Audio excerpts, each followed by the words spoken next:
রাশমিকা মান্দানা নাম শুনেছেন? চেহারার কাটিং এ এখন পৃথিবীতে 1 নম্বরে আছে।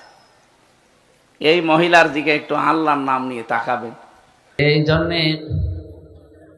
কিছু তথ্য বলার সময় হয়তো উদাহরণ দিতে গিয়ে এমন এমন কিছু এসে যায় যেটা আসলে বলা ঠিক না।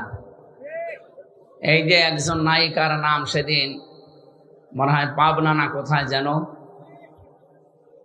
হযরতে হাওয়া আলাইহিস সালাম, তার চেহারার যে বর্ণনা আল্লাহ কোরআনে কারিমে দিয়েছেন, তাফসীরের ভেতরে পড়েছি, তারা বিশ্ব সুন্দরী ছিল। তাদেরকে বলা যায় হযরতে জুলাইখা, ইব্রাহিম নবীর বড় স্ত্রী হযরতে সারা রাদিয়াল্লাহু তাআলা আনহা, এবং নবীজির মেয়ে ফাতেমাতুজ জোহরা, তারাই পৃথিবীতে সুন্দরী ছিল না?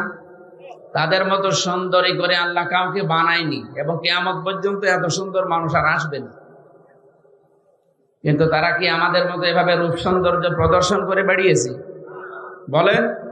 আমি এই উদাহরণ দিতে গিয়ে বলেছিলাম যে এখন যারা বিশ্ব সুন্দরের তালিকা, এই যে দূরে কে ফিশান নাকি নাম, রশ্মিকা, এগুলো আমি পড়েছিলাম, যুগান্তর পত্রিকায় দেয় মাঝে মাঝে, পেপার পত্রিকা পড়ে দেখেছি যে এদেরও তালিকা আসে, এদের যে চেহারা দেওয়া থাকে, কোথায় হযরতে হাওয়া আলাইহিস সালাম আর কোথায় এই নায়িকা। প্রিয় দর্শক, নেট জগতে একটা আমির হামজা সাহেবের ভিডিও ভাইরাল হয়েছে এবং নেট জগতে এটা তোলপাড় সৃষ্টি করেছে। মুফতি আমির হামজা সাহেবের একটা ভিডিও, উনি একটা সুন্দর ব্যাখ্যা দিতে গিয়ে, যদিও কথাটা এভাবে বলাটা ওনার উচিত হয়নি, এটা নিজে উনি পরবর্তীতে ভুল বুঝেছে, এবং উনি কি বলেছেন সেই কথাগুলো আমরা পরবর্তীতে তুলে ধরবো ইনশাআল্লাহ। সম্পূর্ণ ভিডিওটি অবশ্যই দেখতে হবে। মুফতি আমির হামজা বিশ্ব সুন্দরীদের তালিকা বলতে গিয়ে, অর্থাৎ সাহাবীদের স্ত্রী এবং আম্মা জানা আয়েশা রাদিয়াল্লাহু তাআলা আনহা এবং হযরতে ফাতেমা রাদিয়াল্লাহু তাআলা আনহাকে নিয়ে এবং তাদের একটা উপমা দিতে গিয়ে এই রেশমিকা মান্দানার একটা উপমা টেনে এনেছেন। যদি এইভাবে ওনার আনাটা উচিত হয়নি, তিনি নিজেই বলেছেন যে আনাটা এইভাবে বলাটা উচিত হয়নি। এই বিষয়টাকে কিছু ইউটিউবার আছে, তারা তাদের ধান্দার জন্য মুফতি আমির হামজা সাহেবের এই ভিডিওটাকে কেটে কুটে একেবারে পুরো বিতিকিচ্ছা বানিয়ে ফেলেছে। কিছু মিডিয়া আছে, প্রিন্ট মিডিয়া, যেগুলো তারা আমির হামজার বিরুদ্ধে এই কথাগুলো, রিপোর্টগুলো তারা লিখেছে। আসলে মূলত ওই দিন ওইখানে কি হয়েছিল সেই কথাগুলো অবশ্যই আপনাদের জানতে হবে, সেই কথাগুলো অবশ্যই আপনাদের ধৈর্য ধরে পুরো ভিডিওটা দেখতে হবে সেই কথাগুলো জানতে হলে। এবং আমির হামজা সাহেব পরবর্তীতে এসে ওই কথাগুলো সুন্দরভাবে আরেকটা মাহফিলে ব্যাখ্যা করেছে, ওই ব্যাখ্যাগুলো আপনাদের সামনে তুলে ধরবো। সম্পূর্ণ ভিডিওটি ধৈর্য ধরে অবশ্যই দেখতে হবে। আমাদের পাশে থাকার জন্য আপনাদের ধন্যবাদ জানাচ্ছি। চলুন ভিডিওটা দেখে আসি। এখন সবচাইতে বিশ্বে সুন্দরের তালিকায় যাদের নাম আছে, 1 নম্বরে যে মহিলার নাম পাওয়া যাচ্ছে, ইন্টারনেট ঘাঁটবেন, 1 নম্বরে বিশ্ব সুন্দরী দুনিয়া না, 257টা রাষ্ট্রের ভেতরে চেহারার এই কাটিংটা সবচাইতে সুন্দর যার, রাশমিকা মান্দানা নাম শুনেছেন?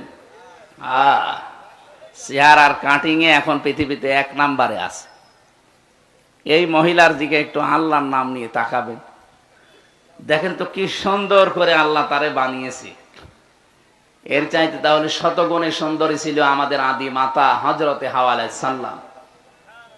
কি বানিয়েছিলেন আল্লাহ তাকে। 2 নম্বরের নাম পেয়েছে হযরতে জুলাইখা, ইউসুফ নবীর স্ত্রী। 3 নম্বরে নাম পেয়েছে ইব্রাহিম নবীর বড় স্ত্রী হযরতে সারা রাদিয়াল্লাহু তাআলা আনহু সারা। 4 নম্বরে এই জন্য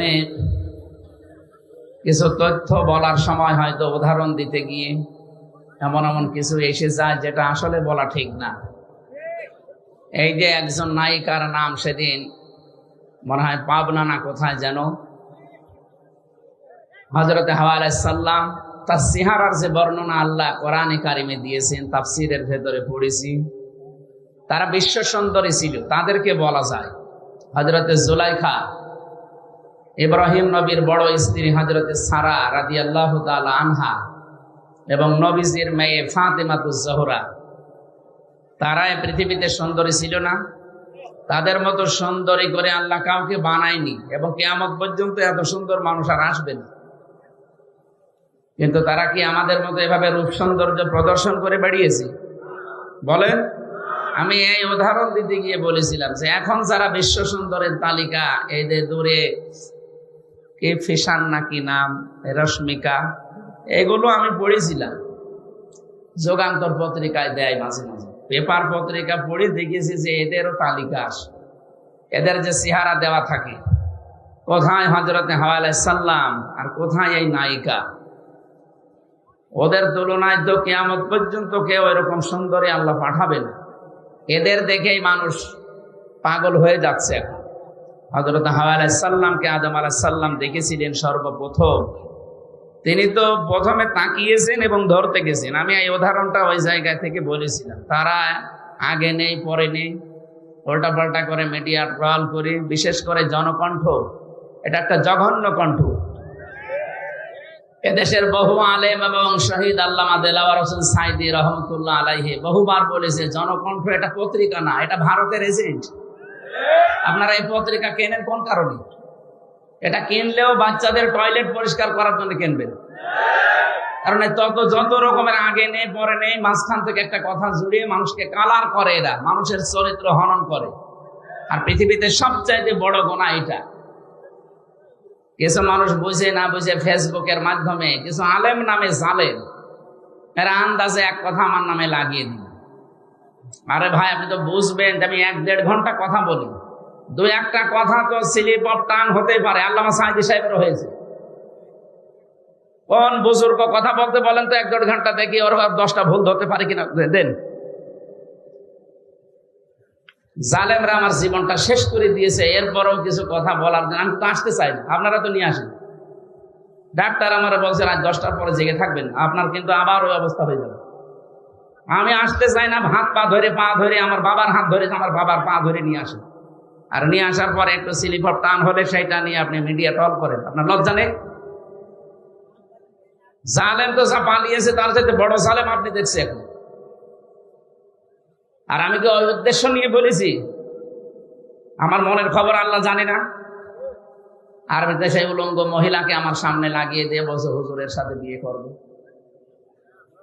মানুষের মানে কমন সেন্স কোথায় গেছে? বিবেক মনে হয় মরে গেছে। আমরা বাঁচি না, দেশ নিয়ে চিন্তা করছি, কি অবস্থা দাঁড়িয়েছে এখন। আর শয়তান আছে মানুষের পেছনে লাগানো। মানুষের দোষ ত্রুটি যারা বর্ণনা করে বেড়ায়, খালি মানুষের দোষ ত্রুটি যারা অনুসন্ধান করে বেড়ায়, আপনি মনে করবেন এতে জন্মের সমস্যা, সেগুলো যার সন্তান। ফেসবুকে যারা দেখবেন যার তার নামে উল্টাপাল্টা কিছু লেখে, সে যার নামে হোক, যার নামে উল্টাপাল্টা লিখবে, আপনি 100 ভাগ সঠিক না হয়ে লিখতে পারেন। আর মনের খবর আপনি জানেন না, কথা বলেন না কেন? এখানে সাবধান হবে, কারণ আপনার সব কথা কিন্তু রেকর্ড হচ্ছে। আমি হয়তো কিয়ামতে বেঁচে যাবো, কেমন ধরা খাবো, আমার কি ক্ষতি হবে? কিছু হবে। 10টা মাহফিল বন্ধ হয়ে গেলে, এদেশ বন্ধ হয়ে গেল, বা পৃথিবী নেই, আল্লাহর দুনিয়া ছোট নাকি? মানুষের পেছনে এই জঘন্য কণ্ঠ, জনকণ্ঠ আর কেউ কিনবেন না মুসলমানেরা। যদি কেউ 10 টাকা 8টা দিয়ে কেনে, এই টাকাগুলো মনে করবেন পানিতে ফেললাম, যখন বাচ্চাদের টয়লেট পরিষ্কার করবে। এগুলো ভারতের এজেন্ট। শেষ করে ফেললে প্রতিবেশী নামে এই কলঙ্ক যারা মসজিদ গুলো ভেঙ্গে ভেঙ্গে এখন মন্দির বানাচ্ছে। আবার বলছে আজমির শরীফও নাকি 1000 বছর আগে এখানে মন্দির ছিল, জবাই করার দরকার ছিল। শয়তান। ভারতের এই যে কয়েকটা সাংবাদিক বের হয়েছে টিভিতে, কলকাতার এই যে ময়ূর রঞ্জন নাকি নাম জানে, এ কি মানুষের ভেতরে পড়ে? এরে মনে হয় বাবা 15-16টা বাবা হবে। তাছাড়া এত খারাপ সন্তান তো দুনিয়া জন্ম দেওয়ার কথা না। আমার মনে হয় ওকে 50 জন মিলে জন্ম দিয়েছে। আমি এত খারাপ কথা বলতাম না। এ যা শুরু করেছে এদের এই মিডিয়াগুলো। নুন আল কলামি ওয়া ইয়াসতুরুন। আল্লাহ তাআলা বলে সাবধান, আমি কিন্তু কলমের কসম করলাম, এবং কলম দিয়ে মানুষ যা লেখে এইটারও কসম দিলাম। আপনি হয়তো থাকবেন না, আমিও আর 50 বছর পরে থাকবো না, কিন্তু এটা থেকে যাবে। আপনার এই মিথ্যা তথ্য তামাম দুনিয়ায় ছড়াবে, যত ছড়াবে ওটা যদি সত্যিই মিথ্যা হয়, আপনি কবরে বসে বসে বাঁশ খাবেন। তখন কে দেখবে আপনাকে? আপনাকে আমি বাঁচাতে যাই, উল্টাপাল্টা কিছু করবেন, যে যা করছে তার জবাব সে দেবে, আপনি তার পেছনে লাগবেন কোন কারণে? এই জন্য আমার সময় দিন, আমার উপর আর জুলুম করবেন। আজকে 3টা নিয়েছেন আপনারা জোর করে, কিন্তু একটাই পারি না। আমার যে শরীরের কন্ডিশন দেখতে পাচ্ছেন না, 3 বছর ওরা কি খাওয়িয়েছে আপনি জানেন? প্রত্যেকটা মানুষ এখন বের হয়ে অসুস্থ হয়ে যাচ্ছে। মামুনুল হক হাসপাতালে ছিল, আমি 10-11 দিন পড়েছিলাম হাসপাতালে, আমার সেন্সই ছিল না যে আমি আসি কিনা। এই অবস্থার পরও জোর করে নিয়ে আসেন, এসে কিছু একটু হলে আমারে বাঁশ দেওয়ার জন্য রেডি থাকেন না। এই ফেসবুকে যারা এই যুদ্ধ করছেন, যুদ্ধ করার জায়গা পান না। আশা করছে আপনারা থামবেন, যদি না থামেন আমরা মজলুম মানুষ, মজলুমের দোয়া কবুল হয়, এটা নবীজির হাদিস। বরদোয়া দিয়ে দেব, বরদোয়া তো দিতে চাই না, মন থেকে চলে আসে আপনাদের কাজ কারবার। আমার দুনিয়া জানে না যে দেশে 15.5 বছর আলেমরা সব মজলুম ছিল, কিছু 5 আতা গোলাম ছিল, তাদের নাই জান্নাত ছিল, আর আমরা তো ছিলাম জাহান্নামে। আশা করছি এগুলো থামবে। এরপরও যদি কেউ না থামে, আমার মনের খবর আল্লাহ জানে। আমি কেন ওই উদাহরণটা ওই জায়গায় সেট করেছিলাম, হাওয়া আলাইহিস সালাম, হযরতে নবীর ছোট মেয়ে ফাতিমাতুজ জোহরা, তারা ছিল বিশ্ব সুন্দরী, তারা এভাবে বেপরদা হয়ে বেড়ায়নি। আর এখন একটু চেহারা সুন্দর হলেই মানুষকে দেখায় যে আমার বউ কেমন সুন্দর, দেখো। এই জায়গায় বলতে গিয়ে যারা বিশ্ব সুন্দরী এখন তালিকা করে, তাদের এই দূরে ফ্যাশন, এই রশ্মিকা কি নাম, ও সাথা তো কোথায় বাড়ি আমি তাও জানি, খালি পড়েছি এতটুকু, আর ওইটা উলট পালট করে। আমার কথা তো কাটবে, আমির জামাতের কথা তাই কাটছাট করে মানুষকে কালার করছে, আর আমি তো ছোট মানুষ। এই জন্য আগামী থেকে আমি আপনাদের হাতে পায়ে ধরে বলছি, যে কয়টা ডেট আমার শরীরে কোলায়, অন্তত এক এক জেলায় 2-3টা করে, এর বেশি তো পারার কথা না। 64টা জেলা, 630টা থানা, আপনি টের পাচ্ছেন? প্রত্যেক থানায় যদি একবার করে যাওয়া লাগে, মাসে বছরে কয়টা মাহফিল হয়? না 6 মাস হইল 300টার ভেতরে 150টা মাহফিল হয়, 630টা থানা, কোথায় যাওয়া যায়? আর আজকে আমার বাবা মা বউ মেয়ে সব রাগ করছে যে তাই করে বেড়াতে যান। আমি কারে বোঝ দেবো? এখানে আসলে আপনাদেরও মন পায় না, হুজুর দেরি করে আসে। আরে ভাই, আপনি আমার জায়গা থাকলে টের পেতেন। ম্যাডামকে সময় দেবো, সে 10 মিনিট সময় নেই, বলে জান এই তাই করে বেড়াতে যান, আপনার সংসার করা লাগবে। আপনাদের কারণে আমার সংসার নষ্ট হয়ে যাচ্ছে। আমার মা বাবা আজকে গরম দিচ্ছে, কি গরম, কি বলবো তাদের, বলেন? আমি কি ডেট নিতে চাই? মাওলানা হোসাইনকে মানুষ পাগল করে ফেলে। আমি আবার বলছি, আপনার হাতে পায়ে ধরে, সারা দেশে এটা যাচ্ছে, সবাইকে বলছে, আন্দাজে ভুল বুঝবেন না। আর কিছু মানুষ প্রতারণার শিকার হচ্ছেন। এই শেষের 16 একটা নাম্বার আছে, এটা এক হিন্দুর নাম্বার, নয়ন দাস। এই শয়তান কিছু মুসলমান মিডিয়ার সাথে হাত করে আমার ছবি পেছনে লাগিয়ে কম্পিউটারের মাধ্যমে ওরা মানুষের কাছে টাকা নিচ্ছে, যে হুজুর ডেট দিচ্ছে, অথচ আমার ডেট খালি নেই, সারা দেশ দান। এই কিছু মানুষ অজ্ঞ আবেগে টাকা দিচ্ছে, 10,000 5,000 করে দিয়ে ধরা খাচ্ছে। পোস্টার ছাপিয়ে বলছে আমাদের পোস্টার হয়ে গেছে, আপনি আসেন। আসবো মানে? আমার ওই দিন মাহফিল চট্টগ্রাম, আর আপনি দিয়েছেন সিলেটে, আমি যাবো কি করে? আর আপনার মাহফিল আমি জানিই না। এই জন্য আমি আবার আহ্বান করছি, এই 16 নাম্বারটা যদি ধরতে পারেন কেউ, ওরে পিটিয়ে মেরে ফেলবে, এতে যা হয় আমি দেব। এই শয়তানের কারণে সারা দেশ থেকে মানে মুসিবতের শেষ নেই, মানুষও ধোঁকা খাচ্ছে। এই যে এতগুলো মানুষ এখন যদি ধোঁকা খেত, আমারা যদি দাওয়াত না দিতে বলতো, 16 নাম্বার প্রতারকের কাছে, আর 70, এই দুইটা, এটা রবি নাম্বার, শেষের 16 একটা, শেষের 70 একটা। এরা বিভিন্ন জায়গা থেকে কম্পিউটারে খুব পারদর্শী, বিভিন্ন জায়গায় আমার ছবি এখানে পেছনে লাগিয়ে বলছে মুখ নড়াচ্ছে। এত চালাকের আর এত এত এক্সপার্ট, কত প্রশাসনকে দিলাম যে ভাই ধরে দিন, না কেউ পারছে না। এখন আমি কি করব? কালকেও মাহফিলে চট্টগ্রামে ধোঁকা দিয়েছে মানুষকে, সেখানে বলে 1.5-2 লাখ মানুষ, বলছে হুজুর দাওয়াত নিয়ে আসে না, অথচ আমি জানিই না। ওই 16 নম্বরে ধোঁকা খেয়েছে, এই ময়মনসিংহ সেদিন ধোঁকা খেয়েছে, সিরাজগঞ্জ দল চত্বরে ধোঁকা খেয়েছে, কিচ্ছু জানি না। এরা আন্দাজে মানুষ জমা করছে, আর নাম শুনলে তো এখানে 1-1.5 লাখ মানুষ হয়ে যায়। এটা বারবার সরাতে পারো না। মিডিয়ার গুলো কি করে এরা, নাকি এরা ওর সাথে জড়িত আছে? না না, এর থাকতে পারে না, না ধরতে পারো না, কি করো কি? গ্রুপ চালা, একে গ্রুপে দেওয়া যায় না যে এই 16 নাম্বারে 70 নাম্বারে কেউ ধোকা খাবেন না। এইগুলো ছড়াতে পারো, রাশমিকার নাম মুখ দিয়ে একবার বের হইলে সেটা ছড়াতে পারো, আর এটা পারো না।